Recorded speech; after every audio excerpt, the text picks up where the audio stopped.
Suppose we are given a set of data points, whether that is 3 points or 12 points, whether they're listed as points given to us in a table or given to us in a graph. We want to be able to take those points and write a model for them. So in Algebra 1, you learn how to take two set of points and write a linear model for them in the form y equals mx plus b, using the y minus y1 equals m times x minus x1 formula.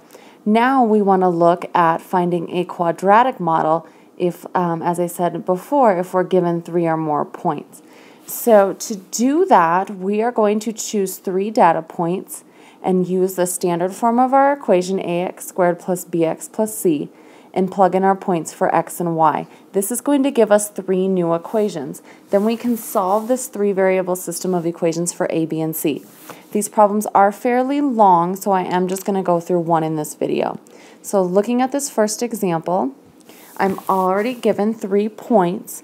Again, I'm going to use the standard form ax squared plus bx plus c equals y, and I'm going to plug my points in. So let's see. Starting with my first point, I'm going to plug -2 in for x and -17 in for y to come up with my first equation. So doing that, I'm going to have a times -2 squared plus b times -2 plus c equals -17. Well, -2 squared is going to give me 4, so my first equation is going to be 4a minus 2b plus c equals -17. I'm now going to do the same thing with the second set of equations, second set of points, and come up with the second equation. So I'll plug 1 in for x this time, so I'll have a times 1 squared plus b times 1 plus c equals 10, giving me a plus b plus c equals 10. That's going to be my second equation. And then finally I'm going to take the third set of points and I'm going to make a third equation. So again, x and y, and I have a times 5 squared plus b times 5 plus c equals -10. So equation number 3 is going to be 25a plus 5b plus c equals -10. So now I have my equations, 1, 2, 3, 3 equations, 3 variables. So now I can use either substitution or the elimination methods that we looked at when solving systems of 3 variables previously in the course. I'm going to go ahead, I prefer elimination, so what I'm going to do is I'm going to go ahead and I'm going to take equation 1 and 2, I'm going to eliminate b, so I'm actually going to write that out first. I'm going to eliminate b.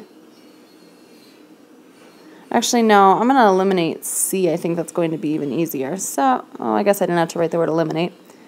I'm going to eliminate c. So I'm going to take equation 1 plus -1 times equation 2, and I'm going to add those together. So my equation 1 I'm leaving alone,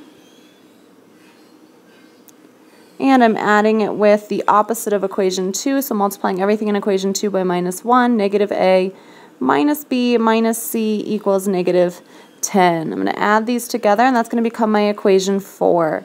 3a minus 3b equals -27. And then I'm going to next add equation 2 and 3. So I'm going to take equation 2 and I'm going to multiply it by -1 again. -1 times equation 2 plus equation 3. And I'm going to have -a minus b minus c equals -10 once again. And I have 25a plus 5b plus c equals -10 as well. So adding these together, I'm left with 24a plus 4b equals -20. So this is my new equation 4 and my new equation 5. Now again, I can use Algebra 1 methods to go ahead and try to again eliminate one of my variables. So what I'm going to do next is I'm going to go ahead and I'm going to take, and I think I'm going to eliminate my b. So I am going to multiply equation 4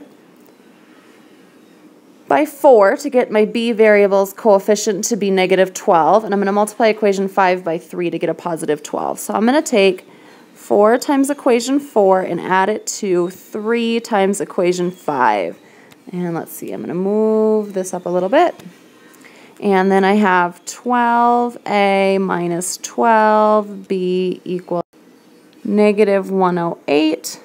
And as I said, I'm going to multiply this 5 equation by 3. So 24 times 3 is 72a plus 12b equals negative 60. And I'm going to add these together, giving me 84a equals negative 168. I divide both sides by 84 and I get an a value of negative 2. So now that I know what a is, I'm going to go ahead and I'm going to go back to, let's see, I'm going to go back to equation 4 and I'm going to plug a in, giving me 3 times negative 2 minus 3b equals negative 27. Negative 6 minus 3b equals negative 27, adding 6, negative 3b equals negative 21. So b must be 7. Now that I know what b is, my last thing to do is go ahead and go back to one of my original equations, either 1, 2, or 3, and solve for c. I'm going to go ahead and go to equation 2, and so I'm going to have a plus b plus c equals 10.